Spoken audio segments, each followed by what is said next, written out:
Welcome to Music Notation Basics, Topic 7. I'm really excited about today, because today we're going to get to really look at chords. And chords are fantastic. They matter a ton in really any style of music, but certainly in jazz. And before we go on to even think more about how to construct chords and how they look on paper and in notation, we got to ask, what is a chord? Chords are essential to for creating harmony. So a bigger question is, what is harmony? And this is pretty funny. I typed in harmony definition into Google, and this is what it came up with. Let's see here. Harmony.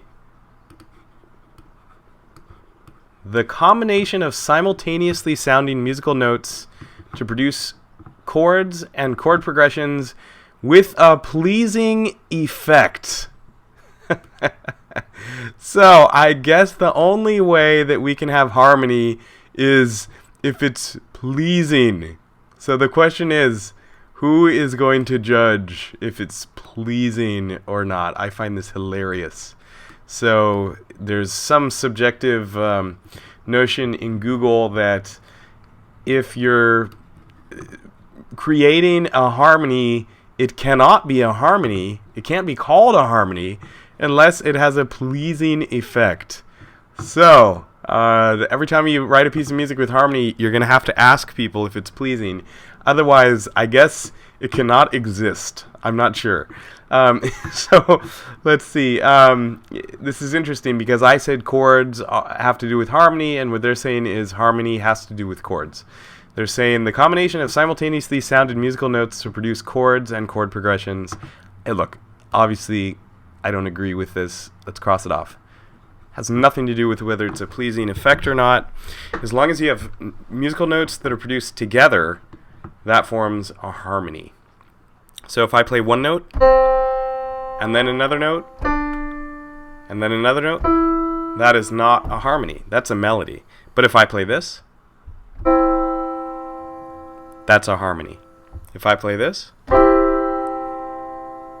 that's a chord. Chords, as I see them, are three or more notes when played together. So let's go back to the paper and take a closer look. So this is the page that you have, and chords. So the very first chord that shows up on the page actually doesn't show up until here. These three notes are stacked because if you want to play them at the exact same time, you have to stack them. If you play piano, that's perfect for piano. If you play guitar, that's pretty good. You could play that on the guitar. If you play vibraphone, sure, you can do that. If you play saxophone, no way. Vocals, no way. Any instrument where you can generally only play one note at a time, you can't play a chord like this. You can, however, arpeggiate it. So that's what happens here. What we're doing for these three notes, written left to right, is we're playing them one note at a time. That sounds like this. And then together. Okay, that makes sense.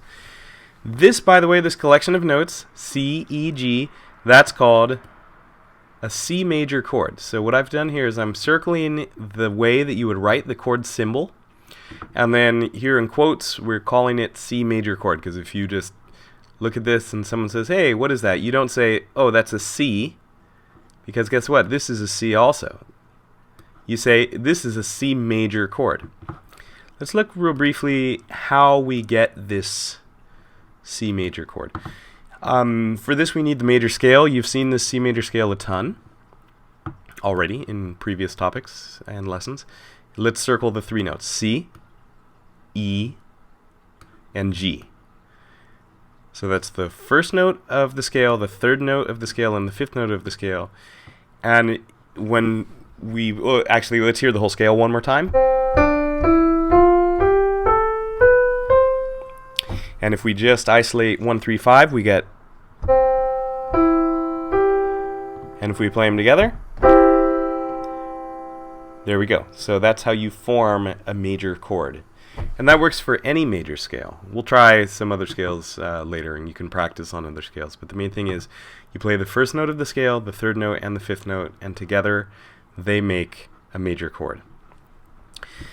This is a big lesson topic here. I mean, this is huge. These 2 pages cover so much ground. So a couple things about this. Don't digest any more than you can. So if you're getting overwhelmed by the sight of these 2 pages, do yourself a favor and don't try to learn everything all at once. You could start with this C major chord, and you could try learning your major chords in a couple other keys to start with. So you could try your D major next. See if you can do 1, 3, 5 in D major. You could try writing them out in D major too. But what I'm going to do in this video is simply go through each of these chords, and I'll play each one and talk a little bit about each one and give you any anecdotes or tips on them that can help you get to know them better, or at least understand them better. So next up is the C major 7 chord. It's written like this, and we call this the C major 7 chord. And this is quite simply the same as the major chord, but we add the 7th note.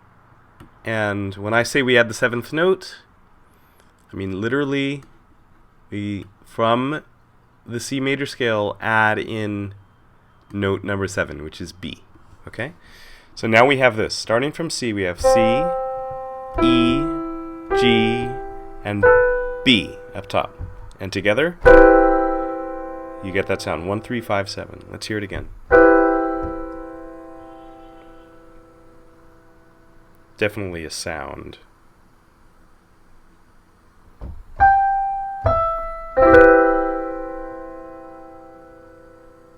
That's the opening to Misty.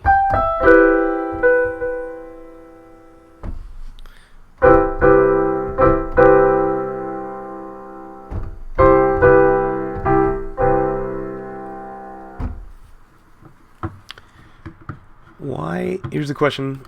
Why does this say MAJ and this doesn't? Why is this just a C? Why doesn't this say MAJ since it's C major? And I think to understand more about chords, now would be a good time to let you know that there are different ways of writing chord symbols. So let me show you some of them. To write major, you could write it just like this. That's just C major chord. Or an equal sign.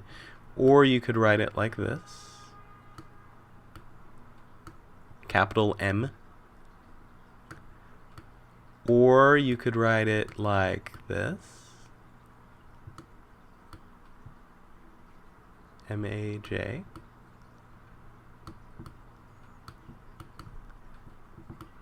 Or you could write it, well, lowercase m too. That's fine, as long as it says M-A-J. This lowercase, this can't be lowercase if it's just the M by itself. It has to be uppercase. That means major all by itself there. There's another way which is used a lot in jazz and pop. That's where you draw a triangle. A little equilateral triangle. That also means major. And I suppose you could actually write C major, but you don't need to. So you have the C by itself, C with capital M, C with M-A-J, C with a triangle, and all of those are C major. So if you're writing C major 7, you could have written it like this. C triangle 7. You could not write it like this. You could not go C7. This is no good. Put an X through this.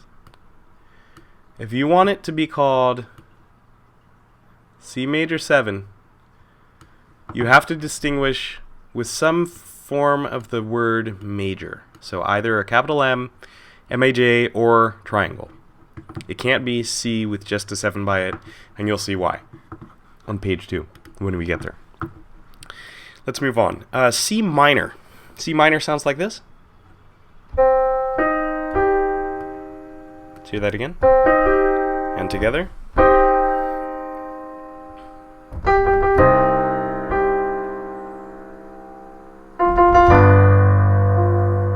That's another chord. But anyway, you can hear it from Beethoven's Fifth. Let's compare that to major. This is major. And this is minor. There's a really fantastic jazz composer, arranger, and band leader named Maria Schneider.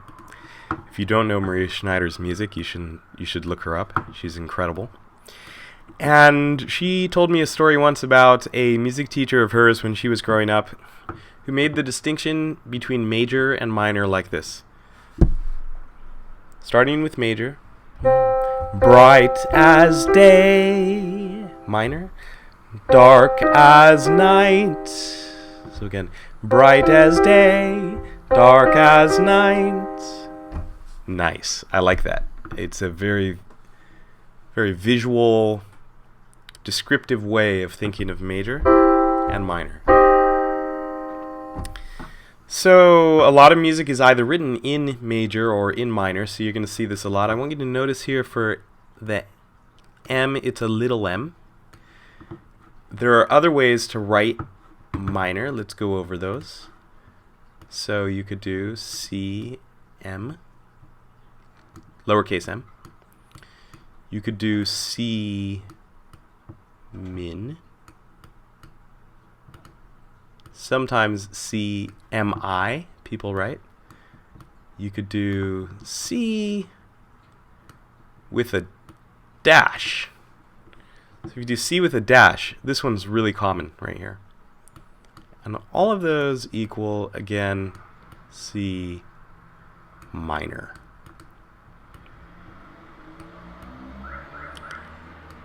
Let's look at how C minor is constructed.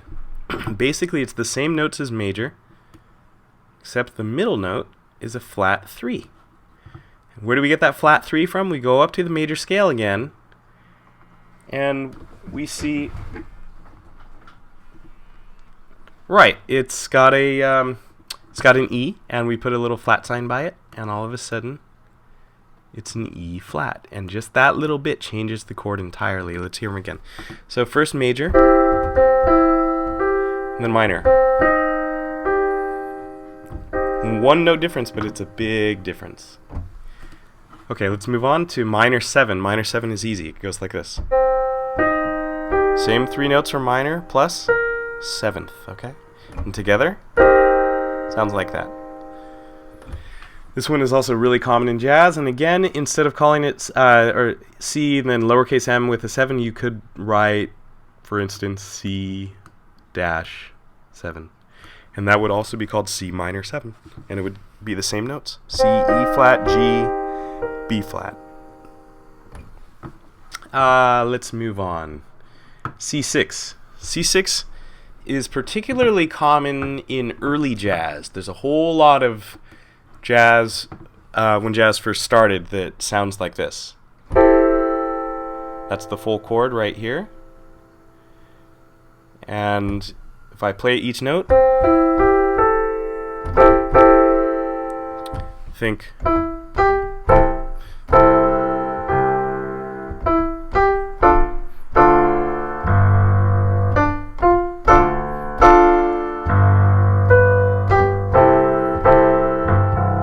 What am I playing? That's Mac the Knife, which is a really classic jazz tune. Oh, the shark has.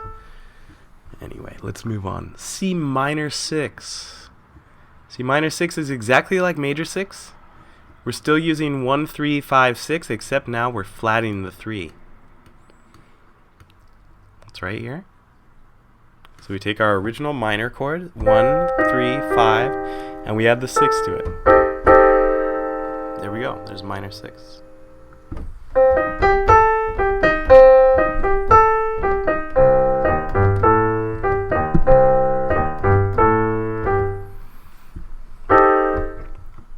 If you're not playing the notes together, you're playing them separately. And if you play each note in a chord separately, you are arpeggiating the notes. So if I go boom, boom, boom, boom, that's an arpeggio of a C minor 6 chord. Next up is C major 9. And here's the 9th. What note is the 9th? How does this work? And if we go back up to our major scale, we have 1, 2, 3, 4, 5, 6, 7, 8, but no 9. So for 9, we have to keep going up to the next letter. And the next letter is going to be D. How do I know it's D? Because once you've gone from one octave to the next, the scale can keep going. You just play the same notes again. So here I go C to D. So that's from 1 to 2. Okay. So up here I'm going to go 8 to 9 is going to be also C to D, because D's the note after C.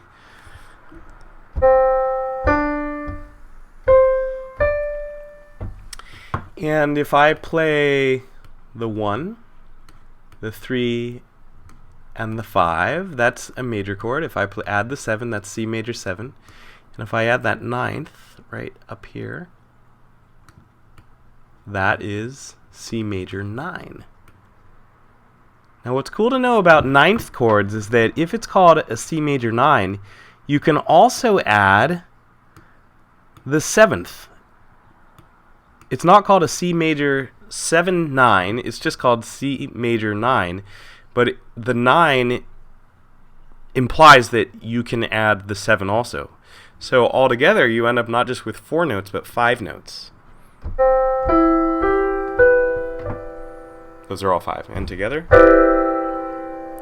nice sound, very thick sound. If I had a bass note, there's all of them, okay? Something that's really cool about a 9th chord, major 9 chord, is that it's actually comprised of a couple different major triads. 1, 3, 5 forms the C major triad, but starting on G here, the 5, 5, 7, 9 also forms a triad, the G triad. So we have a C major chord and then a G major chord played together. Let's hear the C major chord. And then the G major chord. Try it one more time. G major. So 5, 7, 9. Together. So.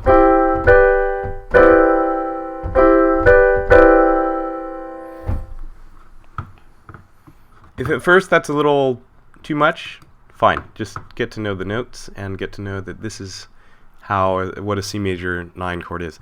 Next up is C minor 9. For this we're going to play 1, flat 3, 5. We're going to add the 9th, but the minor 9, just like with major 9, it means that you can add the 7th, but because it's minor, it's a minor 7. So this note right here is a flat 7. So here we have C minor 9. Here we have C minor 7, and you can see the minor 9 starts with the C minor 7 and then adds the 9 on top of it. So the C minor 7 was C, E flat, G, B flat, and then we have the 9th. And together, that's it. That's the whole thing, okay? So that's the end of page 1. Let's move to page 2 and we'll fly through these. Again, this is just an overview of chords. Have no fear, we're going to dive into these in much more detail and really take our time with them, looking at specific tunes and chords within songs. It's always helpful to apply this stuff. So I think sheets like these, where there's just a ton of different chord types, a whole lot of nomenclature, names for things, that's good, but it's kind of like a reference tool. I personally don't learn as much just looking at pages like this as I do from actually applying some of these concepts to different tunes and trying to see chords and how they work in different songs, actually practicing songs. But you still need to know what is what. So this next one up here is a C7.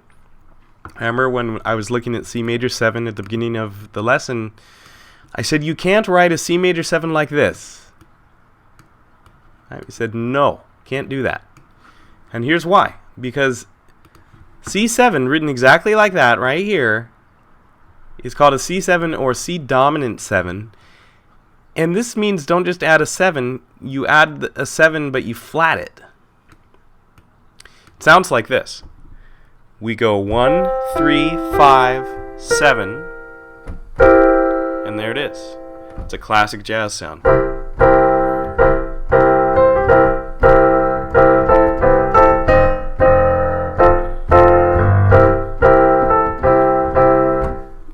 You hear it all the time. C9. Not C major 9, but C9. Here's the 9. And if it's a C9, it means that you can also keep that flat 7 in there. I don't know why the musical gods, whoever determined the names for these chord symbols, why they didn't call this, for instance, C, and then put a little like flat 7 or something. I have no idea. But they didn't. That is not, again, what it would be notated as a chord symbol. So, but again, C9, you've got the flat 7 in there. And again, that's a really common sound. You could actually look at any ninth chord and see chords or triads stacked on each other. So if you come down here and you look at like the C major 9 and we saw that, hey, there's a C triad and then a G triad, we could do the same thing here with C9. We could say it's a C triad stacked on top of a G minor triad. So here's the C triad, the C chord, C major chord, 1, 3, 5. And then if we start on G and we just play this, G, B flat, D, sure enough, that's a G minor chord. G major would have been... Here's the question. Where is G major? And what chord were we just looking at that has G major?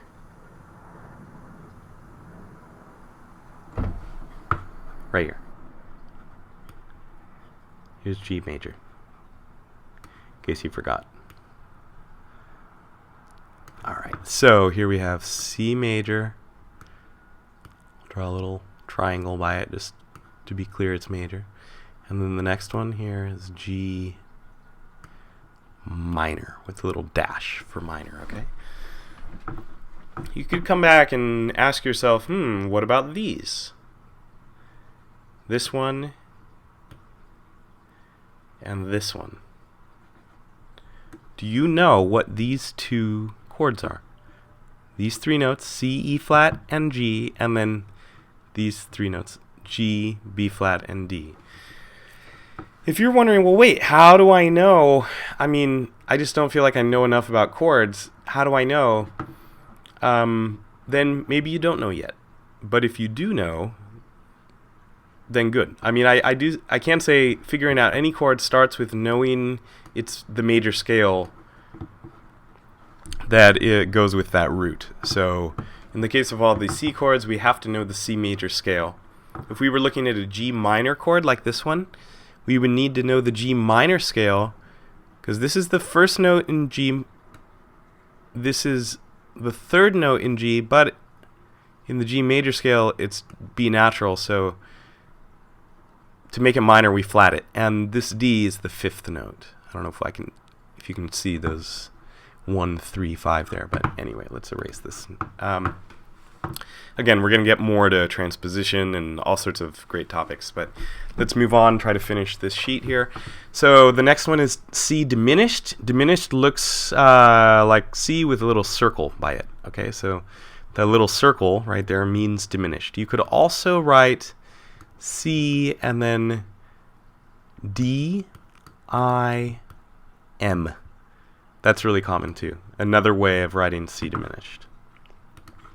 C diminished is easy. It's almost like minor with a huge difference. You don't play a regular 5, you play a flat 5. So it's going to be...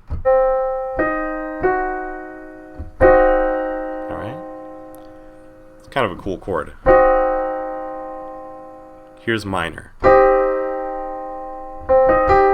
Here's diminished. It's much less common than minor, but it's still great.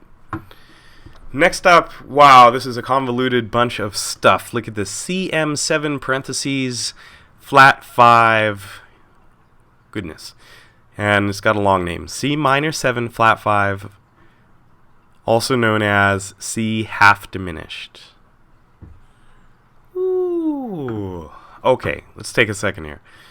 It's got the same bottom 3 notes as diminished, right? We all see that? The C, the E flat, and the G flat. That's 1, flat 3, flat 5. So, right here is the main difference. You add a flat 7 to the top of it. Let's hear it first.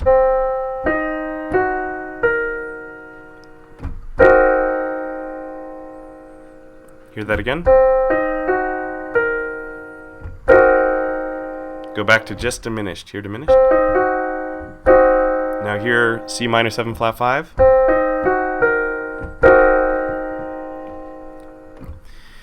So why is it called CM7 flat 5? Let's try to decode this. I think if you can decode this chord symbol, you'll learn a whole lot about chords. So the first bit is the root, what note the chord is based on. So it's based on C. This next symbol means minor. And what does minor mean? It means you flat the 3. So that takes care of the first 2 notes. Minor 7 means that you're going to flat the 7. So that takes care of this note. And in parentheses, we flat the 5. If this parentheses were not here, this would be a G natural, wouldn't it? Because then it would just be a C minor 7. That would sound like this. But because of that parentheses, then we get a flat 5. And the flat 5 makes it have that diminished sound. And that's why it's called a C minor 7 flat 5. To understand why it's called a half diminished, C half diminished, we should know what a fully diminished is. So let's go to the next chord and then we'll come back to this one. So here's the next chord. C with a circle and a 7 by it. This is called a C diminished 7 or C fully diminished. Sounds like this. Together.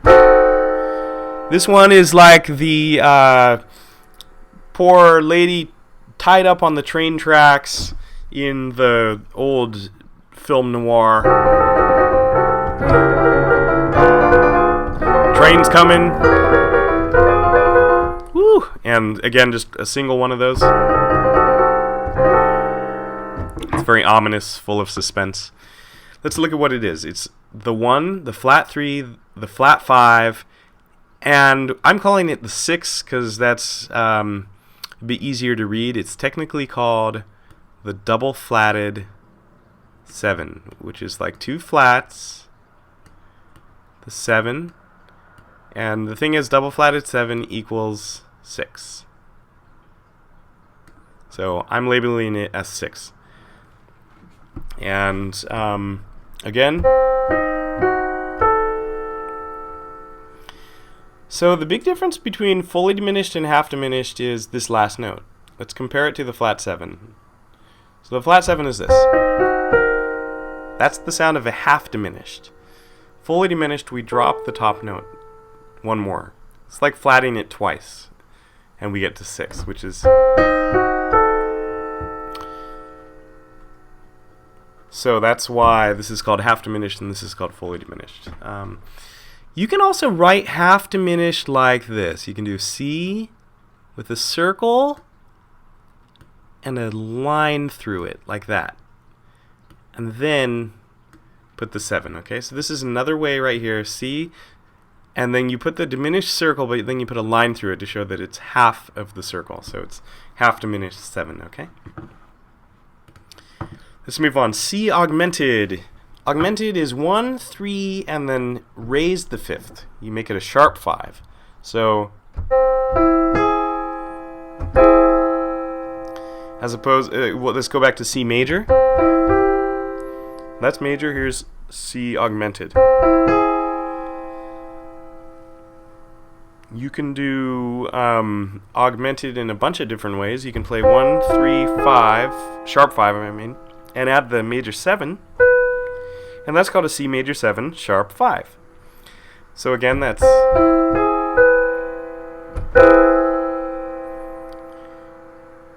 I think this chord is used like in James Bond movies, you know. It's used in jazz too, but it's funny. Each of these chords definitely has a sound to it.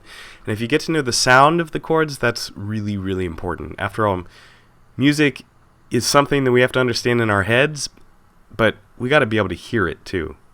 After all, it is sound, right? So try to hear the sound of a C major 7 sharp 5. Now we have next a C7 augmented. It's written C with a plus and then a 7. I've seen it also like this, C7 and a plus. I'm using this notation software program called Finale. You may even have it. And for whatever reason, Finale writes C7 augmented with the plus and then the 7. But it's not going to matter. Either way, we know that this chord symbol means 1, 3, sharp 5, and then a flat 7, and it sounds like this. This chord in particular has a lot of uses in jazz. There's like that Ellington Strayhorn tune, Take the A Train.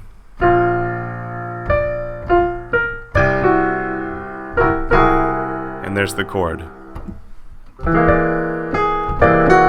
So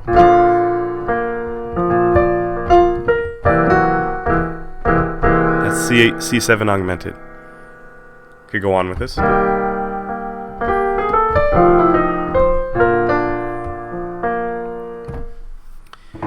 That actually takes us to the end of the definitions, right there. That's the end. So you've been through major chords, major sevenths, minor sevenths, 6 chords, 9th chords, diminished, half diminished, augmented. That's a lot. The last 2 lines here, right here, are basically exercises to help you think about chords in other keys. For instance, here we have a D minor 7. Oh, we need a parentheses here on my sheet. I mean a quotation sign. D minor 7. So notice this M7 is exactly the same as C minor 7 right here. And the way that we form it is exactly the same, using 1, 3, 5, 1 flat 3, 5 flat 7s. So 1 flat 3, 5 flat 7, whether it's C or D. What changes is your frame of reference, because for this, you're going to use your C major scale. For this, you're not going to use your C major scale. You're going to use your D major scale. If you don't know your D major scale, that's okay. It just means that you need to get to learn it. Once you learn it, you're going to realize that D major scale uses D, E, F sharp, G, A, B, C sharp, and D. It sounds like this. All major scales have that same basic sound. To make it minor, it means you have to flat the F from F sharp down to F natural, and flat the C sharp from C sharp down to C natural. This can be a little confusing because basically there's no flat sign in front of the F, there's no flat sign in front of the C, yet it's called a flat 3 and it's called a flat 7. So why isn't there a flat sign here? That's because we started with sharp, right? So another way to think of flat 3 or flat 7 is lower the 3rd or lower the 7th. Just lower it down a half step, whatever note you're on. And if you lower those, you're going to get F natural and C natural. And the sound of D minor 7 has the same sound as C minor 7.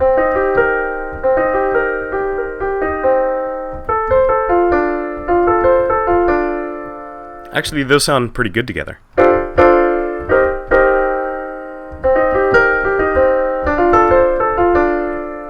Someone wrote a hit using those two chords, one right after another. D minor 7 down to C minor 7. Next up, F minor 7. Same M7 here, lowercase m 7. Again, you could have notated it like this. F with that should just be a straight dash, and then 7. That's an F minor 7 too. It's the same 1, 3, 5, 7. You just have to know your F major scale and then know what to flat. So here was my F major scale. I'm going quick through these because this is an exercise that you'll want to take more time with on your own to figure out here.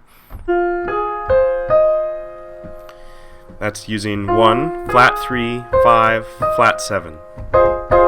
There's the sound of it. Let's go back to D minor 7. And then F minor 7.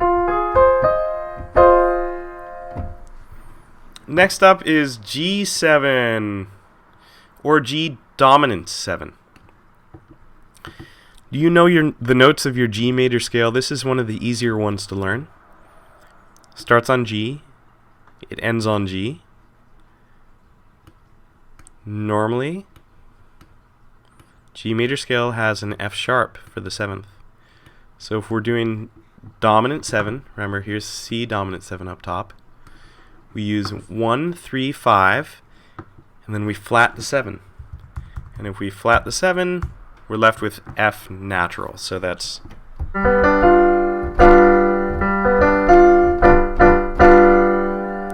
again a very jazzy sound. Whatever that means. I mean, it's used a lot in jazz. Anyway, so the last one on the page is E7, or E dominant 7.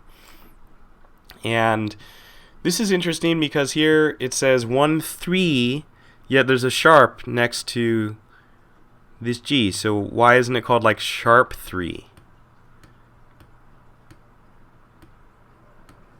Well, if you're looking at this and you're wondering that, then make sure you take a minute and you get to know your original E major scale a little bit better. Because your E major scale has on it, for the 3, it's sharped. That's its normal state. It's up here. There's my F sharp. Or I mean my G sharp. So E, F sharp, G sharp are 1, 2, 3, do, re, mi, in the key of E. So we keep that G sharp for 3. B is 5. D is the flat 7 because the normal 7 would actually be D sharp. If I did a D sharp, that's the sound of an E major 7 chord. Right? Now E7 or E dominant 7 sounds like this.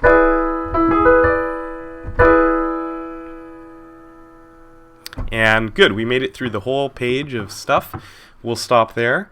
So go ahead and study hard, and we'll continue next week, or for the next topic anyway, with modes. Really get into modes deeply. Okay,